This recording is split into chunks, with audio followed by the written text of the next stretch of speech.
আসসালামু আলাইকুম ওয়ারাহমাতুল্লাহি ওয়াবারাকাতুহু। হঠাৎ করে আপনার অনেক টাকার প্রয়োজন। সূরা ইখলাস মাত্র ২১ বার পাঠ করুন, ইনশাল্লাহ টাকার ব্যবস্থা হয়ে যাবে। আপনার যত টাকার প্রয়োজন রয়েছে ইনশাল্লাহ পেয়ে যাবেন, শুধুমাত্র যখন আপনাদের হঠাৎ টাকার প্রয়োজন হবে তখন, অর্থাৎ আপনি যখন বুঝতে পারবেন আপনার টাকার প্রয়োজন, সে সময় শুধুমাত্র আমি যেভাবে বলবো সেভাবেই সূরা ইখলাস ২১ বার পাঠ করবেন এবং সম্পূর্ণ বিশ্বাসের সাথে আমলটি করবেন। আমি এতটুকু বলে দিচ্ছি, আপনাদের আমল করতে দেরি হবে, আপনাদের প্রয়োজন মতো টাকার ব্যবস্থা হতে দেরি হবে না। আপনারা যখন সূরা ইখলাস পাঠ করবেন তখন সেই সময় খুবই ছোট্ট একটি দোয়া রয়েছে, সে দোয়াটি পড়তে হবে। অর্থাৎ আপনাদেরকে শুধুমাত্র সূরা ইখলাস এবং এই আমলটির জন্য ছোট্ট একটি দোয়া পাঠ করতে হবে। তাহলে যখন আপনারা সূরা ইখলাস ২১ বার পড়বেন এবং এই আমলের দোয়া করবেন, তখনই দেখবেন আপনার যত টাকার প্রয়োজন ছিল সমস্ত টাকার ব্যবস্থা হয়ে গিয়েছে। আর আপনাদের কাছে কোথা থেকে টাকা আসবে তা আপনারা নিজেরাও বুঝতে পারবেন না। আপনারা শুধু এতটুকু বুঝতে পারবেন আপনি এই আমলটি করার কারণেই আপনার টাকার ব্যবস্থা হয়ে গেল। বন্ধুরা, ভিডিওটি শুরু করার আগে আসুন একটু প্রার্থনা করি। হে আল্লাহ, আমাদের সকলকে হালাল রিজিক দান করুন। যারা হালাল রিজিক পেতে চান তারা কমেন্ট বক্সে লিখুন আমিন এবং ভিডিওটিতে অবশ্যই একটি লাইক দিয়ে আমাদের চ্যানেলটিকে সাবস্ক্রাইব করে দিন। বিশেষ করে এই আমলটি তখনই কাজে আসবে যখন আপনার হঠাৎ করেই অনেক টাকার প্রয়োজন হবে। সেটা এখন হোক আপনাদের পরিবারের কেউ অসুস্থ, কিংবা আপনার কাছে পরিবারের খরচ চালানোর মতো টাকা নেই, কিংবা কেউ আপনার কাছ থেকে টাকা পায় আপনি তার ঋণ শোধ করতে পারছেন না, অথবা আপনি একটা জরুরি জিনিস কিনবেন, সে জিনিসটি কেনার জন্য আপনার কাছে টাকা নেই, অথবা আপনি যদি ধনী হতে চান, আপনি যদি অনেক টাকা পয়সার মালিক হতে চান, তারপরেও আপনি এই আমলটি করতে পারেন। আমি এক কথায় বলে রাখি, টাকা রিলেটেড যত সমস্যা রয়েছে আপনারা এই আমলটি করে সকল ধরনের সমস্যা থেকে বেরিয়ে আসতে পারবেন। আমি আপনাদেরকে বলে রাখি, এই নিয়মটি আপনারা সবাই করতে পারবেন, তবে এই আমলের নিয়মটি আপনাদের সবাইকে মানতে হবে। যদি একটু ভুল করেন তাহলে কিন্তু এই আমলটি করলে কোনো কাজ হবে না। এখন আমি আপনাদেরকে খুব সহজভাবে এই আমলটি বুঝিয়ে দিচ্ছি, যেন আপনারা খুব সহজেই এই আমলটি বুঝতে পারেন। আমি ঠিক যেভাবে আপনাদেরকে বোঝাবো আপনারা ঠিক সেভাবেই করবেন। আর আপনারা যেন সূরা ইখলাসের এই আমলটি সহজভাবে করতে পারেন, আমি সেভাবেই আপনাদেরকে আমলটির ব্যাপারে বলবো।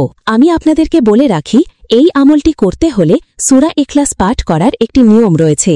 আমি সেই নিয়মটি আপনাদেরকে বলে দেব এবং যথাযথভাবে সেই নিয়ম অনুযায়ী আপনাদেরকে আমলটি করতে হবে। এই নিয়মের একটু এদিক সেদিক হলে আপনি আমলটি করে কোনো উপকার পাবেন না।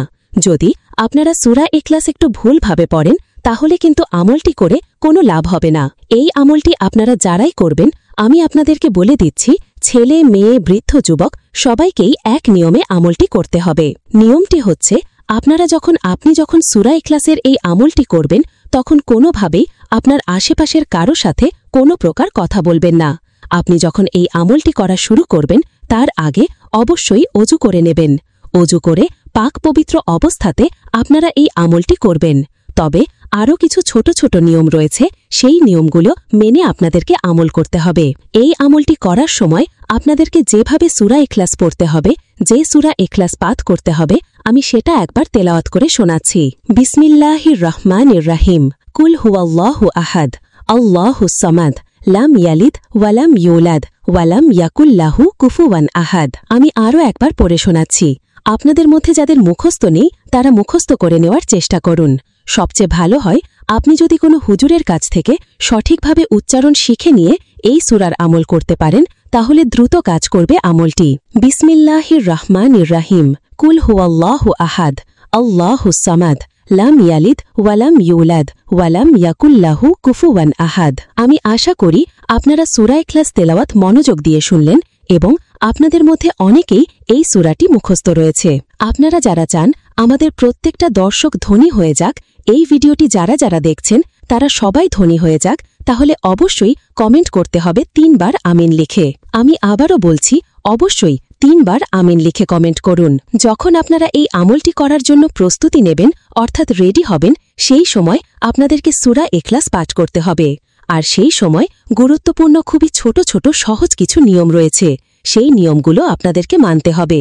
সেই নিয়মটি হচ্ছে, আপনারা যখন এই আমলটি করবেন, অর্থাৎ আমলটি করার আগে যখন অজু করে নেবেন, অজু করার পরে একটি পরিষ্কার পবিত্র জায়গার মধ্যে বসবেন। আপনি যে কোনো জায়গায় বসতে পারেন, সমস্যা নেই, তবে জায়গাটি অবশ্যই পরিষ্কার এবং পবিত্র হতে হবে। আর আমি আপনাদেরকে বলে রাখছি, আপনারা এই আমলটি চাইলে যে কোনো সময় করতে পারেন। যখনই আপনার সুযোগ হবে তখনই করতে পারেন। আপনি একা থাকবেন, যখনই আপনার আশেপাশে কেউ থাকবে না, তখনই আপনি আমলটি করতে পারেন, কোনো সমস্যা নেই। অর্থাৎ এই আমলটির উপযুক্ত সময় হচ্ছে যখন আপনার পাশে কেউ থাকবে না, তখন আপনি এই আমলটি করবেন। তখন যেন আপনাকে কেউ না দেখে, ঠিক সেই সময়টাকে আপনি এই আমলটি করবেন। এটাই হচ্ছে এই আমলটির সময়। আর এই আমলটি করার আগে আপনারা পাক পবিত্র হয়ে পবিত্র জায়গায় কিবলামুখী হয়ে বসে পড়বেন। এরপরে মাত্র একবার আউযু বিল্লাহি মিনাশ শাইতানির রাজিম পড়বেন এবং একবার আউযু বিল্লাহি মিনাশ শাইতানির রাজিম পড়ার পরে আপনারা মাত্র 555 বার সুবহানাল্লাহ পাঠ করবেন। মনে রাখবেন, সুবহানাল্লাহ আপনাদেরকে 555 বার পাঠ করতে হবে এইভাবে, সুবহানাল্লাহ সুবহানাল্লাহ সুবহানাল্লাহ। আপনারা যখন 555 বার সুবহানাল্লাহ পড়ে ফেলবেন, তারপরে শুধুমাত্র 21 বার পড়বেন বিসমিল্লাহির রহমানির রহিম। এরপরে মাত্র 21 বার পাঠ করবেন সূরা ইখলাস। মনে রাখবেন, প্রতিবার বিসমিল্লাহর সাথে সূরা ইখলাস পাঠ করবেন। আর সেই সাথে সাথে আমলটি করা শেষ হয়ে গেলে কয়েকবার দরুদ শরীফ পাঠ করবেন এবং সর্বশেষ মহান আল্লাহ তাআলা রব্বুল আলামিনের দরবারে 2 হাত তুলে আপনার মনের যত চাওয়া রয়েছে সমস্ত চাওয়া তুলে ধরবেন। ইনশাল্লাহ এরপরে মহান আল্লাহ তাআলা রব্বুল আলামিন আপনাকে এমন এমন উৎস থেকে ধন সম্পদ দান করবেন, যেটা আপনি কখনো কল্পনাও করতে পারেননি। তবে এই আমলটি করে আপনি যদি ধনী হতে চান, তাহলে অবশ্যই আপনাকে নিয়মিত 5 ওয়াক্ত নামাজ আদায় করতে হবে। 5 ওয়াক্ত নামাজ না হলে আপনি এই আমলটি করলে কোনো উপকার পাবেন না। তবে ভিডিওটি শেষ করার আগে আসুন আমরা সবাই একবার দরুদে ইব্রাহিম পাঠ করি, কেননা আপনারা সকলেই জানেন দরুদে ইব্রাহিম একবার পাঠ করলে মহান আল্লাহ তাআলা রব্বুল আলামিন তার বান্দার ওপরে 10 বার রহম করেন। বিসমিল্লাহির রহমানির রহিম। আল্লাহুম্মা সাল্লি আলা মুহাম্মাদিন ওয়া আলা আলি মুহাম্মাদ কামা সাল্লাইতা আলা ইব্রাহিমা ওয়া আলা আলি ইব্রাহিম ইন্নাকা হামিদুম মাজিদ। আল্লাহুম্মা বারিক আলা মুহাম্মাদিন ওয়া আলা আলি মুহাম্মাদ কামা বারাকতা আলা ইব্রাহিমা ওয়া আলা আলি ইব্রাহিম ইন্নাকা হামিদুম মাজিদ। মহান আল্লাহ তাআলা রব্বুল আলামিন আমাদের সবাইকে নিয়মিত 5 ওয়াক্ত নামাজ আদায় করার তৌফিক দান করুক এবং এই ফজিলতপূর্ণ বরকতময় আমলটি আমাদের প্রয়োজনীয়তার সময়ে সঠিক নিয়মে করার তৌফিক দান করুক। আমিন।